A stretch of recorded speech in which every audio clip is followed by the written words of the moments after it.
रहीम start करते हैं कैटसन के चैप्टर 48 की पार्ट सी की वीडियो को। अब हम लोगों ने एजोल्स को स्टडी करना है। हम लोग बेसिकली अभी क्या पढ़ रहे हैं, सिस्टेमिक फंगल इन्फेक्शन को ट्रीट करने के लिए कौन कौन से ड्रग्स होते हैं। तो इसमें हम लोगों ने एम्फोटेरेसिन बी को स्टडी कर लिया है, जिसके साथ हमने फिर फ्लू साइटोसिन भी देखा, क्योंकि एम्फोटेरेसिन बी के साथ इसको भी मिला के दे सकते हैं खासतौर पर क्रिप्टोकोकल इन्फेक्शन में। सही होगी बात। अब दूसरा हमने देखना है एजोल्स, और तीसरा कौन सा है, मैंने कहा 3 वॉवल्स होते हैं, एक ए से एम्फोटेरेसिन बी, ए से एजोल्स और फिर ई से इकाइनोकैंडिन्स। ये हम पढ़ेंगे नेक्स्ट पार्ट की वीडियो में। सही होगी बात। तो शुरू करते हैं जी एजोल्स को। एजोल्स में वो बता रहे हैं, पहले नाम बताए हुए उन्होंने, इसमें कौन कौन से आते हैं, कीटोकोनाजोल, फ्लूकोनाजोल, इट्राकोनाजोल, पोजाकोनाजोल, इज़ैवोकोनाजोल। तो ये आपके पास काफ़ी सारे नाम हो जाते हैं, वो याद करने के लिए हमारे पास एक निमोनिक है, इंशाल्लाह याद हो जाएंगे हमें, ठीक है। अच्छा, बायोअवेलेबिलिटी की बात कर रहे हैं। एक बड़ा इंटरेस्टिंग पॉइंट लिखा हुआ है कि normal gastric acidity is required for its absorption या प्रॉपर बायोअवेलेबिलिटी। इसका मतलब ये है कि जो ड्रग्स एसिडिटी को कम करते हैं, जैसे कि एंटासिड्स हो गए या प्रोटॉन पंप इनहिबिटर्स हैं या हिस्टामिन एंटागोनिस्ट, ये वाले ड्रग्स होते हैं जो एसिडिटी को कम करते हैं, ठीक है। पेप्टिक अल्सर्स के जो ड्रग्स थे वो एब्जॉर्प्शन ऑफ कीटोकोनाजोल को इफेक्ट करेंगे। जीआईटी के चैप्टर में हमने पढ़ा भी था कि वो एब्जॉर्प्शन ऑफ कीटोकोनाजोल को इफेक्ट कर रहे होते हैं। सही होगी बात। अच्छा जी, अब इसमें से कुछ ड्रग्स बताया कि फ्लूकोनाजोल, पोजाकोनाजोल, इज़ैवोकोनाजोल और वोरिकोनाजोल, ये ज़्यादा रेडिली एब्जॉर्ब होते हैं ओरल रूट से बाकियों की निस्बत। सही होगी बात। तो बेसिकली वो क्या, आपको पता है फार्माकोकाइनेटिक्स, जब भी हम किसी ड्रग की पढ़ते हैं तो उसमें हम एब्जॉर्प्शन, डिस्ट्रीब्यूशन, मेटाबॉलिज्म, एलिमिनेशन आदमी को स्टडी कर रहे होते हैं। एब्जॉर्प्शन में डिस्कस कर ली, ओरल रूट से होती है और स्टमक की एसिडिटी के ऊपर डिपेंडेंट होती है।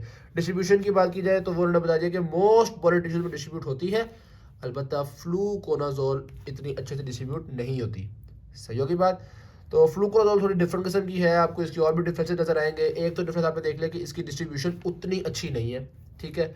अच्छा, अब आते हैं मेटाबॉलिज्म की तरफ। तो ज़्यादातर जो है वो मेटाबोलाइज होते हैं लिवर के अंदर, ठीक है। Liver metabolism is responsible for elimination. ज़्यादातर मेटाबोलाइज हो रहे हैं, अगेन फ्लूकोनाजोल किडनीज में से अनचेंज्ड फॉर्म में निकल रहा है, यानी कि फ्लूकोनाजोल इतना मेटाबोलाइज भी नहीं होता और यूरिन के थ्रू ही एलिमिनेट हो रहे हैं सारे। सही हो। तो मतलब फ्लूकोनाजोल यूरिन के थ्रू खासतौर पर एलिमिनेट हो रहा है। तो फ्लूकोनाजोल थोड़ा सा डिफरेंट है। एक तो डिफरेंस आपने देख लिया, उसकी डिस्ट्रीब्यूशन उतनी अच्छी नहीं है। दूसरा डिफरेंस आपने देख लिया कि वो एलिमिनेट अनचेंज फॉर्म में होता है, यानी कि उतना मेटाबोलाइज नहीं होता। और जब हम क्लिनिकल यूजेस पढ़ेंगे तो उसमें फ्लूकोनाजोल सबसे ज़्यादा इंपॉर्टेंट होता है, मतलब ज़्यादातर स्पेक्ट्रम में फ्लूकोनाजोल ही यूज़ हो रहा होता है। ड्रग ऑफ चॉइस अगर एजोल्स में से कोई हो तो वो अक्सर फ्लूकोनाजोल ही आंसर होता है। सही की बात। तो ये थोड़ा सा डिफरेंट है। ओके हो गया।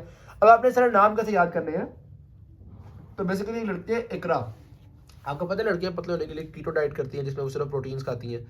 तो जाहिर बात है पतली होती हैं, फिर पोज शोज बनाती हैं। पोज कई दफ़ा इतना अच्छा पोज बन जाता है कि उनको खुद समझ नहीं आती, ओए ये क्या हो गया, हाय देखो मैं कितनी प्यारी लग रही हूँ, ब्ला ब्ला ब्ला, ठीक है। फौरी पागल सी होती हैं। तो भाईजान इकरा ने कीटो करके ऐसा पोज बनाया कि फौरी फ्लू हो गया उसको। सही बात। ये मैंने ऊपर लिखा भी है, मैं आपको दिखा देता हूँ, ये देखें। इकरा ने कीटो करके ऐसा पोज बनाया कि फौरी फ्लू हो गया।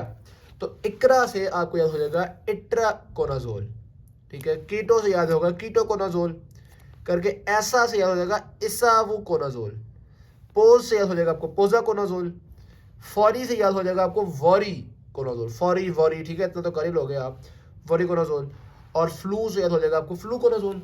तो ये नाम याद करना तो आपको मुश्किल नहीं होंगे, एक दो नाम भूल भी गए, खैर है यार। बस कहने का मकसद ये है कि जब वो आपसे पूछे कि एजोल्स में कौन कौन से आते हैं तो आप 3-4 नाम भी बता सको, ताकि लगे कि हाँ बच्चा पढ़ के आया हुआ है। सही हो गई बात।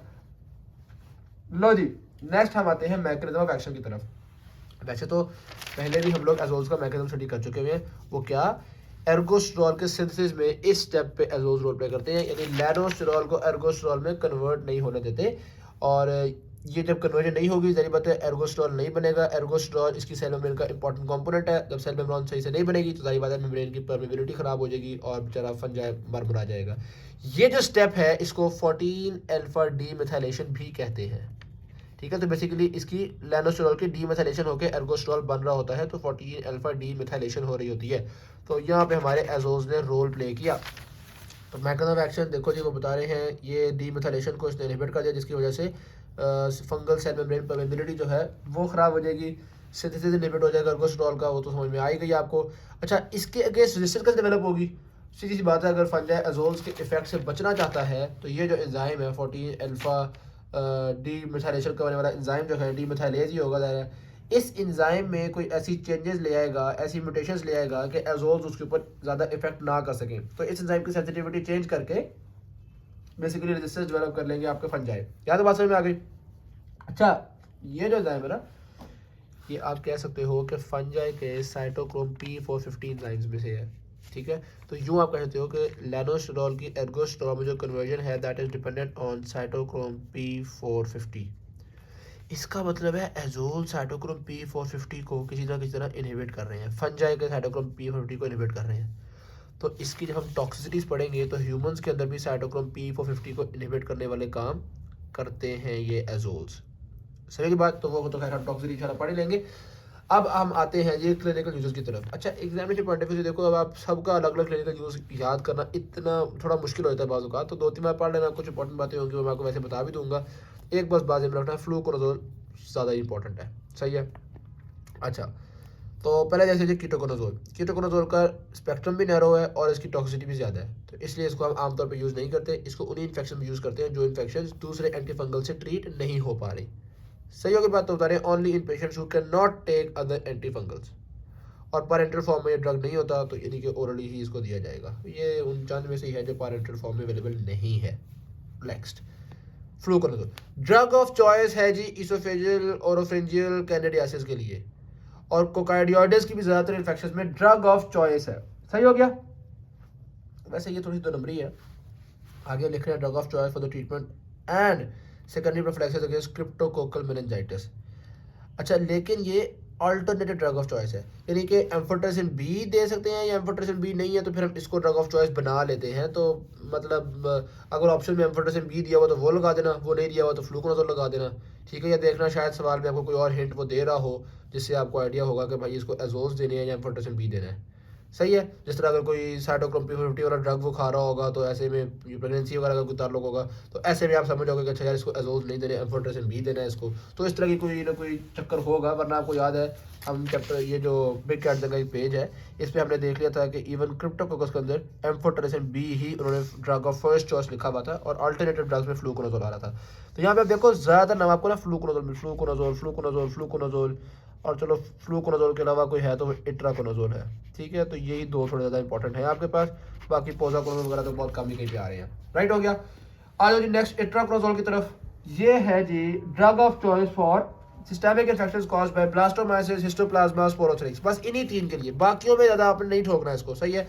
अब आप देखो यहाँ पे एक्सरसाइज का एक एमसीक्यू है, ये एमसीक्यू नंबर 3। इसमें उन्होंने बताया पेशेंट को कैंडिडा एल्बिकन्स आपको मिले उसको यूरिन कल्चर में से। अब वो पहले आप मतलब पीछे सवाल में आप पढ़ोगे ना तो बता रहे हैं कि उसको एंटीबायोटिक्स दे रहे थे लेकिन उससे कोई असर नहीं हो रहा था, पता चला कि इसके अंदर बैक्टीरिया नहीं है, फंजाई ही है। तो अब क्या करेंगे? सवाल में लिखा हुआ उन्होंने कि स्टॉप करंट एंटीबायोटिक्स और स्टार्ट एम्फोटेरेसिन बी। हालांकि एंटीबायोटिक छोड़ के स्टार्ट इट्राकोनाजोल की ऑप्शन भी थी, लेकिन अगर यहाँ फ्लूकोनाजोल होता ना फिर हम सोच सकते थे। इट्राकोनाजोल है तो मैंने आपको बताया इट्राकोनाजोल सिर्फ इन्हीं 3 में आपने कंसिडर करना है, ये जो उन्होंने बताया हुआ आपको, ब्लास्टोमाइसिस, हिस्टोप्लाज्मा, स्पोरोथोरिक्स। यहाँ पे जो कि कैनेडा है तो आपने उसको बाहर में गया। सही होगी बात। तो मेनली हम लोग एम्फोटेरेसिन बी को ही डालते हैं। हाँ, अगर कैनेडा मेनिंजाइटिस वगैरह है तो भी एम्फोटेरेसिन बी ही आएगा। हाँ, अगर कैनेडा का वो इसोफेजियल कैंडिडाइसिस या ओरोफेरिंजियल कैंडिडाइसिस बता रहे हैं तो फिर हम सोचेंगे कि फ्लूकोनाजोल करना है या एम्फोटेरेसिन बी करना है। सही होगी बात। नेक्स्ट आ जाओ जी वोरिकोनाजोल की तरफ। ये ट्रीटमेंट ऑफ चॉइस है इन्वेसिव एस्परजिलोसिस में, बस इतना याद रख लो, इन्वेसिव एस्परजिलोसिस में वोरिकोनाजोल देना है। इससे ज़्यादा मेरा ख्याल है वैसे तो आप पढ़ लो कि भाई इसको ओरली भी दे सकते हैं और इंट्रावेनसली भी दे सकते हैं, लेकिन इतनी ज़्यादा बातें याद नहीं रहती। इसका वाइडर एंटीफंगल स्पेक्ट्रम है, पोजाकोनाजोल का ब्रॉडेस्ट स्पेक्ट्रम है, ठीक है। उसमें वो बता रहे हैं कि प्रोफाइलैक्सिस ऑफ फंगल इन्फेक्शन की इवन कैंसर कीमोथेरेपी में इसको इस्तेमाल कर लेते हैं। लेकिन जब इज़ेवोकोनाजोल देते हैं तो वो भी पोजाकोनाजोल की जगह, इसका भी काफ़ी वाइड स्पेक्ट्रम होता है। लेकिन अच्छी बात यह है कि पोजाकोनाजोल सॉरी मैं वो नाम में थोड़ा कंफ्यूज हो गया, पोजाकोनाजोल से कम टॉक्सिसिटी होती है आपके इज़ेवोकोनाजोल की। तो ये बात उन्होंने बता दी है कि बेटर टॉलरेटेड देन पोजाकोनाजोल। सही होगी बात। तो ये कोई बहुत ज़्यादा मुश्किल चीज़ें इसके अंदर नहीं थी, बस ये बात थोड़ी याद रखने वाली है। पोजाकोनाजोल, इज़ेवोकोनाजोल, इनके स्पेक्ट्रम थोड़ा ज़्यादा वाइड होते हैं। इन्वेसिव एस्परजिलोसिस में आप वोरिकोनाजोल दे सकते हो। अच्छा, कुछ स्टडीज ये कहिए कि इन्वेसिव एस्परजिलोसिस में वोरिकोनाजोल है ये एम्फोटेरेसिन बी से भी बेहतर है। तो इसलिए अगर एमसीक्यू में आपको वोरिकोनाजोल वो लिखवाना चाहेंगे तो वो जरूर इन्वेसिव एस्परजिलोसिस का ही जिक्र कर रहे होंगे। बाकी इंशाल्लाह नेक्स्ट पार्ट की वीडियो में देखते हैं। Thank you. वीडियो अच्छी लगी शेयर कीजिएगा, चैनल को सब्सक्राइब कीजिएगा। अल्लाह हाफिज़।